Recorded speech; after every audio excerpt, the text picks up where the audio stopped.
Olá, minha gente, aqui quem vos fala é o evangelista Ítalo Ribeiro. Eu estou aqui nesse momento não como evangelista, mas como um cidadão comum, para apresentar a vocês a minha indignação sobre o preconceito religioso em relação aos evangélicos e à política. Aonde tenho passado, ou quando entro nas minhas redes sociais, eu só vejo gente dizer: evangélicos não deveriam entrar na política, evangélicos não deveriam opinar sobre a política, pastores não deveriam orientar o seu povo como votar corretamente. E aí eu faço a pergunta a vocês: por acaso evangélicos são cidadãos de terceira classe? Por acaso evangélicos também não pagam imposto? Por acaso evangélicos já estão isentos da votação? Mas a gente sabe perfeitamente o que está por trás disso aí. Nas eleições passadas, para as eleições federais, a gente poderia ver em 2018, aonde a fé dos evangélicos e a fé dos católicos estavam sendo ridicularizadas, estavam sendo banalizadas, projetos para prejudicar os cristãos estavam a rodo para serem votados. E quando os evangélicos começou a abrir os olhos, a ter entendimento político, a ver o que estava por trás disso, Deus abriu a mente do seu povo e muitas coisas começou a mudar para melhor de lá para cá. Assim também é nesse ano de 2020. Nós estamos nas eleições municipais e também não é diferente. Dentro dos nossos municípios, nós estamos vendo preconceito estabelecido de pessoas dizendo isso, mas porque elas sabem a influência e a força evangélica e católica em relação às eleições. E um povo instruído, um povo esclarecido é o que coloca medo em muita gente por aí, para que as pessoas pensem bem antes de pensar que a gente somos qualquer um.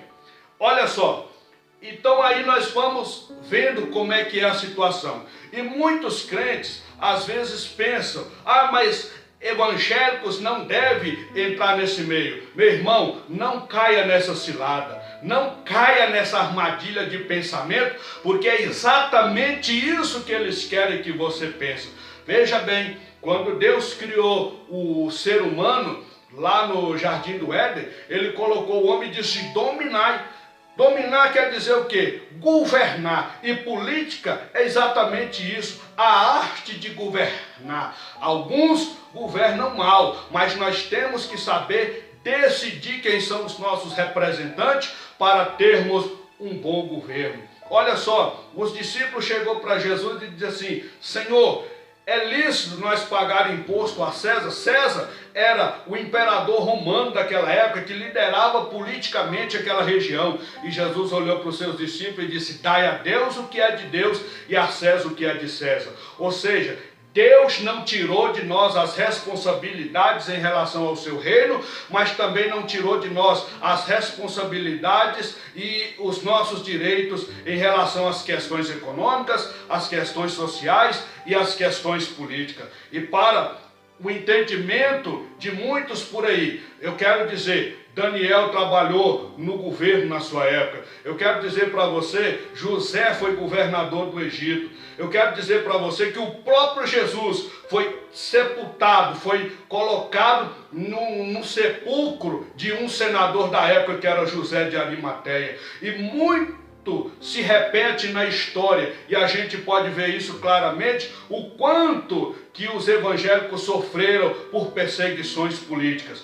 Tanto na época do Império Romano, como também aqui no Brasil, nós temos esse histórico. Então eu quero dizer para você, nós vamos sim continuar opinando, nós vamos sim continuar instruindo o nosso povo, nós vamos sim continuar participando de forma ativa. Sabe por quê? Porque nós somos cidadãos e temos o direito democrático, tão quanto você que está fazendo essa crítica aí do outro lado.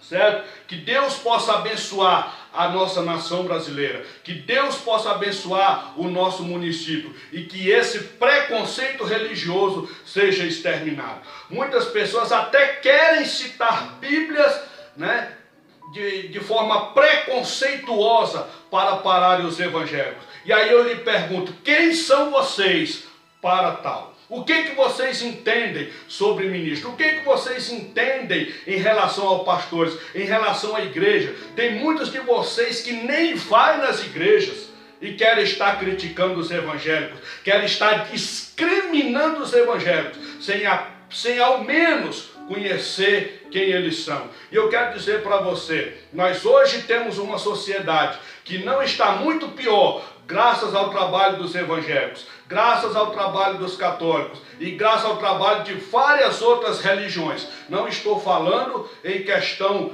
daquilo que eu creio para a salvação, mas eu estou falando em questão social. Muitos de vocês talvez não sabem quantas pessoas as igrejas evangélicas atendem com os trabalhos psicológicos. Muitos de vocês talvez não sabem quantas pessoas são recuperadas através dos trabalhos dos evangélicos, através dos trabalhos dos católicos, pessoas que vão para a casa de recuperação e são ali restauradas, pessoas que estavam perdidas no tráfico, pessoas que estavam perdidas nas drogas, pessoas que estavam aí com a vida totalmente enrolada, coisas que era para o governo fazer, coisa que era para vocês políticos, que tem pessoas igual a vocês, que têm interesses políticos, mas não fazem pela sociedade e fica criticando o grupo evangélico pela sua influência social, pela sua influência política. Olha só, quantos casamentos aí são recuperados através de um aconselhamento pastoral, através de um atendimento do padre, e etc, e etc. Então, não venha com essa de preconceito religioso. Tem gente que quer até citar Bíblia, tirando ali os versículos do seu contexto. Que feio, entendeu? Não faça isso, porque a Bíblia não discrimina ninguém. E eu quero dizer para vocês, nós estudamos a Bíblia Sagrada. Não adianta querer citar textos aqui isolados. Tem pessoas que querem criticar. Ah, mas fulano tem tantos processos. Ah, eu não sei mais o quê. Só que essa pessoa não fala do tanto de processos que ela tem. Essas pessoas também não chegam a comentar e a tentar apresentar uma razão plausível para o tanto de processos que ela tem. E sabe o que Jesus falou sobre isso? Um cego guiando outro cego, ambos os dois cairão no mesmo abismo. Então, se você está cheio de processo, também não fala daqueles que estão, porque vocês estão no mesmo patamar, e é o sujo falando do mal lavado, ok? Então fica aí o meu recado para toda a população cristalinense, e aonde quer que esse vídeo meu chegar. Irmãos, não caiam nessa cilada. E eu quero dizer para vocês, vocês têm direito como cidadão de votar e vocês também pagam os seus impostos. Então vocês também têm o seu direito de influenciar e apresentar os seus ideais e avaliar melhor quem são os seus candidatos que vocês vão escolher a representar a vocês. Tá certo? Que Deus abençoe a vida de todos vocês que assistirem esse vídeo. E fica aqui a minha indignação, fica aqui o meu protesto. Ah, e tem outra aí que eu quero dizer também para vocês. Muitas pessoas por aí, saindo candidato dizendo que são evangélicos, que são isso e que são aquilo, mas falam mal dos evangélicos, falam mal das igrejas evangélicas, fala mal do seu próximo, e a Bíblia diz assim, não faleis mal. Ela não disse... não faleis mal só quando for mentira. Quando for verdade, pode falar mal. Ela não disse isso, ela disse não faleis mal. Então, o cidadão que se diz evangélico deve ser diferente desses que não são e apresentar projetos para a cidade, apresentar ideais para a cidade e não ficar falando da vida dos outros, porque esse tipo de gente que apenas falam mal da vida dos outros é porque não tem projetos a mostrar para vocês e não representa o nosso segmento. Que Deus abençoe os nossos irmãos evangélicos, que Deus abençoe os nossos irmãos espíritas, os nossos irmãos católicos e que todos vocês possam participar da política de forma democrática e respeitosa. Assim, nós teremos uma sociedade muito melhor para nós e que Deus abençoe a vida de cada um. Amém?